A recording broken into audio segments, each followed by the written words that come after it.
Hello everyone, this is Crota giving you a shoutcast in a game between Naniwa versus Nestea, game 1 in a series between these two players. This was taken from BlizzCon 2011, BattleNet Season 3, I believe, so you can actually have close spawns on some of the maps. If you guys are following me regularly, you guys already have all heard this already. If you guys are watching this a couple weeks or a couple months after the release, yes, you can have close spawns, but not on Shakura's plateau. Anyways, Nestea and Naniwa, two players who do not need any real introduction, two of the best players in the world. Nestea obviously from Korea, so he gets the slight edge. Meanwhile, Naniwa, one of the best players, I believe, from the European circuit. Hopefully I'm not wrong. I believe it's Dignitas Naniwa. So yeah, hopefully team changes haven't occurred and I'm not completely just confused about the game. Now it looks like Naniwa is going to be going for a Forge Fast Expand here on Shakura's Plateau. A very common strategy. You can place down a gateway, a Forge, and a Cybernetics core in order to wall off, and it generally works out very well. Zerg players end up corresponding or trying to react and respond by placing down a hatchery here and then another hatchery here. You can see that the probe went up the ramp, saw that there was no creep, and then knows that his opponent is going to be a full cross spawn away. This could be good news for Naniwa if he does try to execute his fast expansion strategy, as this third base is going to be slightly closer for any sort of drop play, warp prism play, and also being able to just deal a little bit more damage here. You can see, taking a look around, the probe does see that there is currently going to be a spawning pool. He knows that he can't stick around for very long, as he's just going to be patrolling in between these two locations and see what the overall strategy will be. Now, Naniwa getting a little bit greedy here with a Nexus first here on Shakura's Plateau, followed by a Forge. Now, if the Zerglings do come out, which I believe they will be coming out in just a moment, if the Zerglings do come out now, they would be able to push back or perhaps even run up the ramp and deal a little bit of damage, as the Forge and the Photon Cannons will not be completed in time. The Zerglings are now coming in. Naniwa being very smart to try to run away with this probe, but Naniwa is trying to keep this probe here as long as he can, just so that he can figure out when that hatchery is going to go down. And you can see that Nestea does come in with that one hatchery, and now Naniwa knows that there is going to in fact be a hatchery, as that one probe just tries to run away. It doesn't look like, or it looks like he may be able to perhaps escape just a little bit. No, with two Zerglings, the shields cannot recharge, and it may actually go down on life. You can see that there is going to be another gateway here. Photon Cannon in position here. Rather interesting strategy, as now the one Zergling is going to come back in, and it looks like this one particular probe is going to perhaps be able to recharge some of its shields and survive a little while longer. So you can see the shields recharge about up to 7 or 8. They are taking another poke there. Zergling able to, Zergling unable to get through. There was a pylon that was cancelled just in time, perhaps going to be adding up a Cybernetics core here, as Naniwa sets up his Nexus before Nestea sets up his hatchery. So Naniwa in a little bit of a slight advantage right now, 23 probes. He is going to be able to start chrono boosting off that additional Nexus. Meanwhile, Nestea is currently sitting on 2 queens, so he will be able to start spawning larva and then perhaps being able to start power droning his way into the mid game. Now, I assume at some point after... Oh, wow. Nestea now already expanding here. I was going to say at some point before the 8-minute mark, I expected Nestea to try to lay down this hatchery. He is already doing it now, knowing that he can quickly expand, knowing that his opponent is not going to have all that much. Now, Naniwa has 2 options that he can really try to go for. He can try to just macro up, or another strategy that he could attempt to do is he can try to go into Void Rays, and early Void Rays are fairly effective at sniping down high hit point buildings, as Void Rays have very high DPS.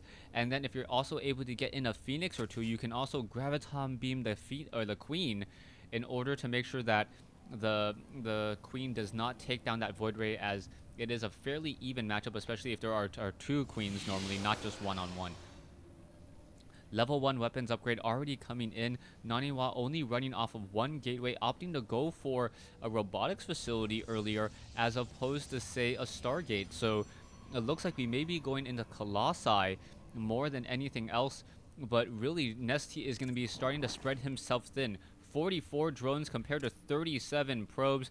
And this is well before Nestea has even trained up any drones off of this hatchery. So he's going to be able to macro up very, very quickly. And we'll see who's going to be able to take the lead, as Naniwa sitting on a lot of energy as well on both of these nexuses.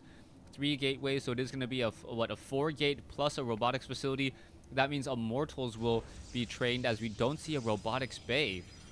And Immortals are very, very effective against Roaches. Roaches, perhaps the most common opening off of this 3 hatchery strategy. And does Naniwa know about this? Yes, Naniwa does know that there is a hatchery here. There's not much he can do about it, though, as both sides are just trying to macro up as quickly as possible. 5 larvae down over here. Most likely those will all be trained into drones in just a moment. Yeah, a lot more drones being trained once again. Also, a lot of Roaches being rallied as well. Double assimilators now for Naniwa. Naniwa running off of 4 gas. And he is going to be able to start training up a lot of units. And I like this build by Naniwa. Naniwa will be able to continue to warp in units. He doesn't need to destroy any of his own buildings in order to get out. And any Zerglings that try to run in take some damage from a photon cannon before they even get within range here. The photon cannon is perhaps the weakest link here, but a force field right there will push all of those back, as we now see a round of 6 drones just being completed. I expect Nestea now to wait for his next round of spawn larva, and we will be able to see a lot more Roaches and Zerglings coming in from there. We are not yet at tier 2, only still sitting at tier 1. So mass tier 1 units in order to fend off this attack. This is going to be the crucial point, as the army sizes and the army tech of Naniwa is slightly higher, but the sheer size of units may be too much as Zealots. And now in come the Immortals. Immortal force fields coming in. Those Immortals being able to blast through many of those units. Sentries need to get in a lot more force fields as well in order to be able to fend off this attack. Still, you can see that the Observer and Naniwa getting caught really far out of position. The Zealots arriving to the party just a little bit late. One Immortal very, very far back. This is a nice position by Naniwa. And Naniwa doing a great job here, trying to fight and just continue to fight back all of these Zerglings. Another force field, and the Immortal does get taken down. Taking a look at the losses, though. Yeah, Nestea going to be able to clean that all up, and now Nestea with a significant Harvester advantage may be able to just continue that pressure even further. Another hatchery coming in from Nestea after a very critical victory, as he knows that he can expand off of this, knows that his opponent cannot do very much. Naniwa now gonna be playing a little bit more on the defensive, as he does not have that many harassment opportunities. This may not be good. Naniwa is starting the Chrono Boost out, trying to get even further weapons upgrade. We'll see how this is all going to work. That is a lot of Zerglings and Roaches. Roaches going to try to push their way in, and there is going to be 1 Photon Cannon there. And what's going to be happening here? Force Fields trapping 3 of those Roaches. The Roaches just going to get some superficial damage onto the Photon Cannon, and losing about 300 resources worth of Roaches right there. And now Nestea knows that even though he does have a superior army, he cannot engage right now, as now Naniwa is ahead once more, even though he is behind on total food. Taking a look at the production, you can see Blink now being researched, level 2 weapons upgrade. 22 Zerglings, just taking a look at all that action going down as the units are starting to make their way out once more. 1 Zealot, level 1 weapons and armor upgrades, level 2 weapons attack. And now in come the Zerglings to try to fend off or push and take down that 1 Zealot there. But the Zealot quickly reinforced. And now more Stalkers coming in as well. And if those Stalkers blink up onto the high ground, this is going to be very, very bad news, as this hatchery has already been completed. And if the Stalkers are able to deal that damage, that's going to be significant damage indeed. But he has not scouted out this hatchery as of yet. Observer taking a look across the map now. There are just a lot of Roaches and a lot of Zerglings. You can see Roaches and Zerglings just running around the map. Very, very nice, as now the Stalkers are going to try to engage. Oh, force field's not enough. And now it looks like a pylon will be warped in here. And we'll see what's going to be happening as those spine crawlers are in position. And this is a very, very dangerous time for Nestea, or Naniwa. Naniwa does not want to engage in the middle here. He's going to get flanked, as there are a lot of Zerglings that are going to try to swarm in along the backside. What's going to be happening? Naniwa, there's nothing over here. Zerglings going to be able to straight run in here, and that's going to be very, very bad news. What is happening? Oh, Zealot is now warping in here. We need a sentry here as well. as what is going to be happening? Zealot, Sentry.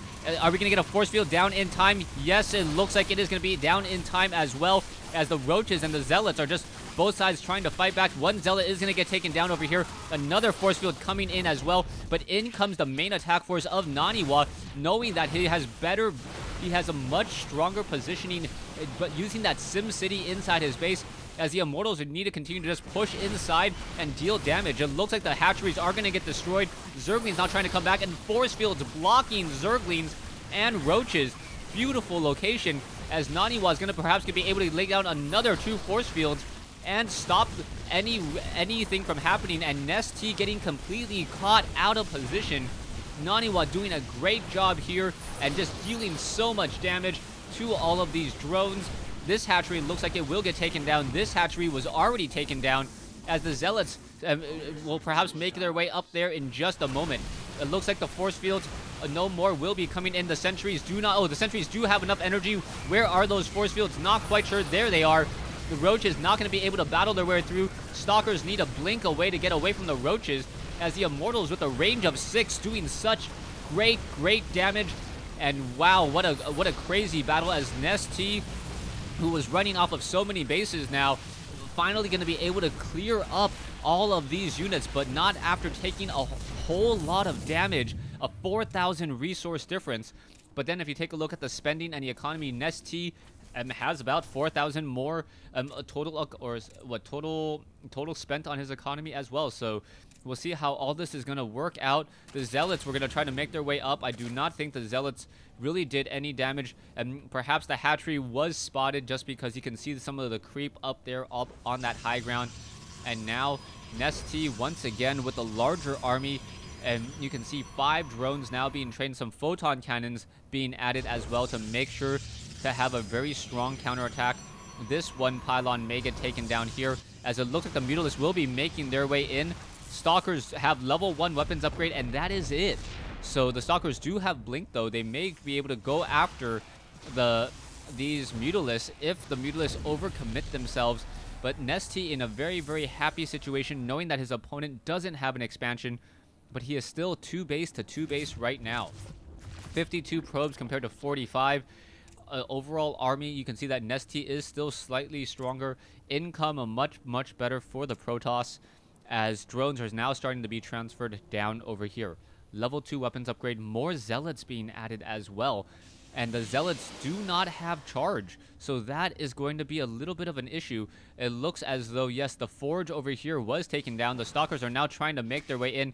Not quite sure why so many Zealots are running away from one Zergling. That's, yeah, the bark really bigger than the bite there, as the Mutalisk deciding to back off. There's only 1 photon cannon here, not many minerals, not many mineral patches left, so Nestea really has Naniwa on his last lifeline. He needs to figure out how to punish a non-expanding Protoss, as the Mutalisk come in and just is forcing Naniwa to sit inside his base. A lot more Stalkers now warped in as well. Naniwa now with the stronger army, because he did have a better economy for quite some time. And still, all of these units are still just upgraded 1-1. So 1-1 upgraded units. It looks like that Zealot will get picked apart very quickly. Stalkers now blinking down to the low ground. Nothing happening over here, as the units are going to be making their way in. A large number of Zerglings and Roaches may perhaps try to flank, or no, it is going to be a pincer attack. Naniwa going to be forced to fight a war on both fronts, and that is not going to be good. Will Naniwa be able to deal and execute the proper amount of damage is the key question, as the Mutalists are now trying to back off. Nestea does have the stronger, or the higher food count, and now in comes the battle. Stalkers quickly blinking in. There's the force fields from behind once more, as the Roaches... Oh, the force field's not perfect this time. So it looks like the Roaches will be able to get in or squeeze their way in. There is a Mutalisk up there. Spying Crawlers, Queens engaging in on this fight. Who's coming out slightly ahead? There's another Guardian Shield to try to reduce the amount of damage, but really focus down once again as the Stalkers continue to blink around and need to finish off all of these Mutalisks. The Stalkers are in a bit of trouble. I believe the army of Naniwa needs to run. It looks like he will be able to do so, but no, the Mutalisks want some more Stalker blood and should be able to finish it off. Oh, a Zergling able to get off a nice easy hit. A Stalker now on the run from a Zergling.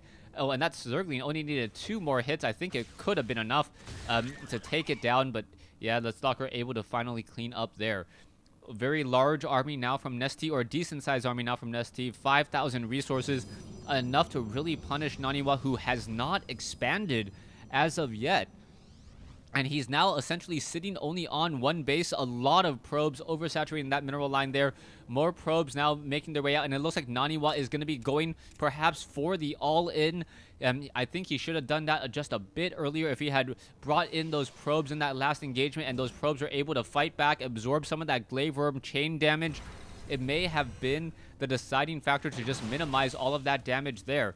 Nestea going to lose a couple overlords here, perhaps even lose a couple of these creep tumors. Roach is now trying to push their way in. Force fields now coming in as the probes are now choking up some of those Zerglings, but I think it may be too little, too late, as Naniwa now trying to finish it off, and there it is, the GG. Naniwa losing game 1 in this best of 3 series.